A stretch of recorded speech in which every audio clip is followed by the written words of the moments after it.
সময় কত তাড়াতাড়ি চলে তাই না? কিছুদিন আগেই তো আমার 7 মাসের 7 গেল, সেই দিনই আমার ভাইঝি হয়েছিল।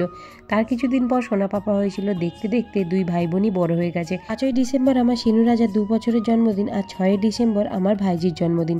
যেহেতু শিনুর বার্থডেতে এবার আমরা তারাপীঠেই যাচ্ছি, সেই জন্য ভাইঝির বার্থডেতে আর থাকা হবে না। তাই সোনা বলল, চলো মাম্মা বনুর সঙ্গে দেখা করে আসি। আর সোনার তরফ থেকে সোনা দিল বনুকে একটা ছোট্ট গিফট। সেটাই নিয়ে এখন দেখো দুজনকে খাইয়ে টাইয়ে রেডি করে এখন চলে এসেছি দাদাবাড়িতে। এত সামনে থেকেও ভাই বোনের দেখা হয় না, কতদিন পর ভাইজিকে দেখলাম। আর সোনা তো বনুকে দেখে কি খুশি। সেই তো সোনা আগে বনুকে গিফটগুলো দিল, তারপর বনুকে কোলে নিতে গেল, দুজন মিলে পড়ে গেছিলো।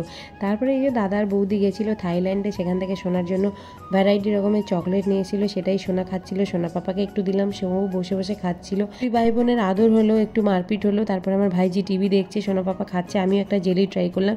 একটু গল্প করার পর এখন চলো বাড়ি যাই, কারণ কালকে যাবো তারাপীঠ। বাড়িতে গিয়ে প্যাকিং শুরু করতে হবে। চলো টাটা।